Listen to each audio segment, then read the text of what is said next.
Middle class के आदमी को इज्जत का इतना डर रहता है जैसे लगता है कि मुगल बादशाह के घर के हैं। मध्यम वर्गीय जो परिवार है, मिडिल क्लास, वो सोचता है कि अगर अपने बच्चों को हम मजबूरी दिखाएंगे तो ये और पढ़ेंगे। वो ये गलत सोचता है। तो सोचेगा यार ये पागल है, मेरा बाप जो है कह रहा है माँ बाप का बस चले, तो वो चाहते कि हमारे रहते तुम कुछ कर लो, चाहे तुम पीडब्ल्यूडी में क्लर्क ही बन जाओ। जब भी तुम गुलाम होगे तो उसकी बस एक वजह होगी, तुम्हारी आंतरिक कमजोरी। एक जानवर है जिसको आज तक पाला नहीं जा सका। जीत से एक बहुत बड़ी चीज का जो संबंध है, उत्साह का। और जो हार के उत्साहित है वो तो भगवान है, सो तो तुम हरा ही नहीं सकते। इसलिए मिडिल क्लास का आदमी बहुत परेशान होता है। मिडिल क्लास के आदमी को इज्जत का इतना डर रहता है जैसे लगता है कि मुगल बादशाह के घर के हैं। मिडिल क्लास का जो लड़का है उसके ऊपर इतनी चीजें थोपता उसका परिवार। देखो नाक मत कटाना, अरे कान कटवा लो।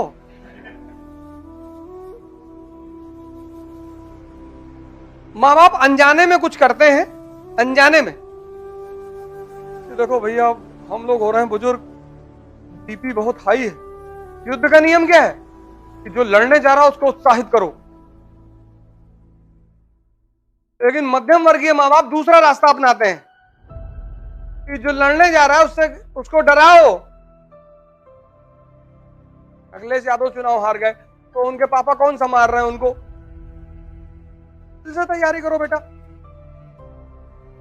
45 सीट पिछली बार थी तुम्हारे पास, अब की बार 100 प्लस ले आओ। बड़ा पीठ ठोकी होगा इन्होंने, बहुत बढ़िया। अगली बार 400 के पार।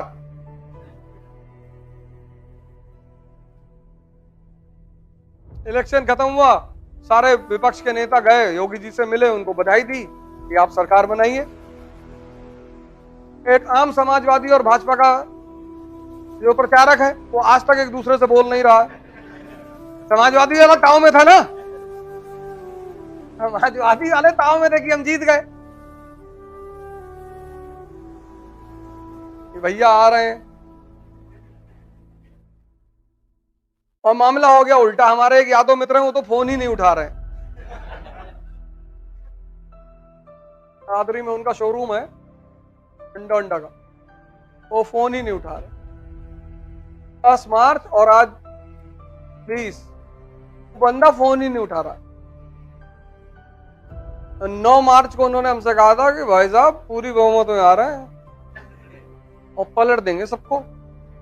हम तो दूसरे चरण में ही जीत गए थे। इतना कॉन्फिडेंस था उस आदमी को, कह रहा था अंतिम चरण के चुनाव की जरूरत ही नहीं है, भैया वैसे ही सरकार बना रहे हैं। हमने कहा सरकार तो बन जाने दो। अरे कैसी बातें कर रहे हैं, आपको टेंडर दिलाऊंगा पूर्वांचल एक्सप्रेस का। मैंने कहा ठीक है भैया ध्यान रखना। हाँ, और एक बैग सारा मामला पलट गया। मध्यम वर्गीय जो परिवार है, मिडिल क्लास, वो सोचता है कि अगर अपने बच्चों को हम मजबूरी दिखाएंगे तो ये और पढ़ेंगे। वो ये गलत सोचता है। एक बात युद्ध का नियम याद रखना, जब कल तुम्हारे बच्चे लड़ने जाएंगे आज से 10 साल बाद, तो उनसे कहना अबे कोई बात नहीं, तुम फेल हो जाओ तो तुमको मर्सिडीज खरीद के देंगे। तो सोचेगा यार ये पागल है, मेरा बाप जो है कह रहा है कि तुम 4 अटेम्प्ट आईएएस दो, अगर तुम्हारा नहीं हुआ तो मर्सिडीज की चाबी हमसे ले आओ। खुलकर खेलेगा वो कोई, क्योंकि सबसे समाज तो वैसे ही डिप्रेस कर रहा है। समाज तो वैसे ही डिप्रेस कर रहा है, अगर परिवार भी करेगा तब। इसलिए जिनके मां बाप नहीं रहे, परिवार नहीं रहे, उन्होंने बड़े कांड किए जीवन में। ऐसे बड़े, अब जैसे भगवान कृष्ण है, मां बाप जेल में, नहीं तो इंजीनियर बना देते, मैकेनिकल इंजीनियर, इंजीनियरिंग करके। कोई जानता उनको? मां बाप का बस चले तो वो चाहते कि हमारे रहते तुम कुछ कर लो, चाहे तुम पीडब्ल्यूडी में क्लर्क ही बन जाओ। मां बाप की 2-3 तमन्ना बहुत बड़ी बड़ी होती है। एक, हमारे सामने तुम नौकरी पा जाओ, और दूसरी तुम्हारी शादी हो जाओ, हम तुम्हारे बच्चों को खिला ले। तुम जब भी गुलामी करोगे, जब भी तुम गुलाम होगे, तो उसकी बस एक वजह होगी, तुम्हारी आंतरिक कमजोरी। दुनिया में एक जानवर है जिसको आज तक पाला नहीं जा सका। एक जानवर है जिसको आज तक पाला नहीं जा सका, जिसको आज तक पट्टा नहीं पहनाया जा सका, और वो है भेड़िया।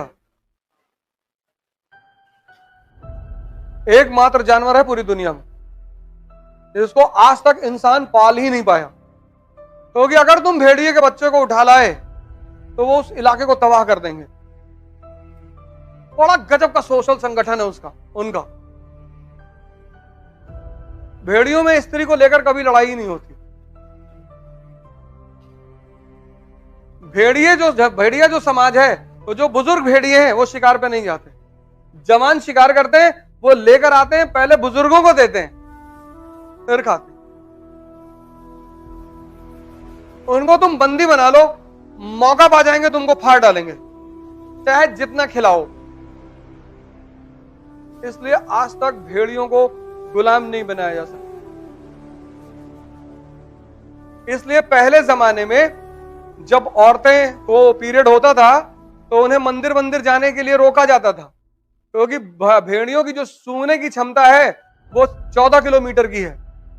मतलब 14 किलोमीटर से उन्हें खून की बू आती है, 14 किलोमीटर। तो स्त्रियों को बाहर निकलने से मना किया था। एक सबसे बड़ी वजह यह थी, एक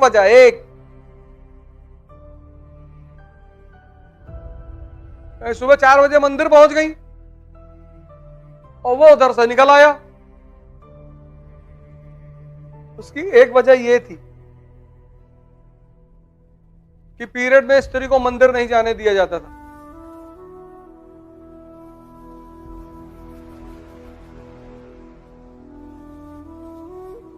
एकमात्र जानवर है भेड़िया। कभी डिस्कवरी पर उनका एपिसोड देखो, ताकि शेर को गुलाम बनाया गया। चाइना वाइना में तो बच्चे हैं, वो नचाते हैं शेरों को।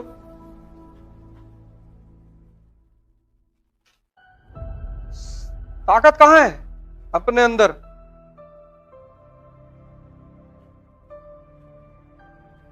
तो भारत पर तो कब्जा होना ही था। आइसोलेटेड, दुनिया में क्या हो रहा है पता ही नहीं। कितनी बड़ी बड़ी घटनाएं घट गई पश्चिम में, इतना बड़ा व्यापार चल रहा है आपका उनके साथ, आपको कुछ पता ही नहीं। पुनर्जागरण, साइंटिफिक डिस्कवरीज, आपको कुछ पता ही नहीं।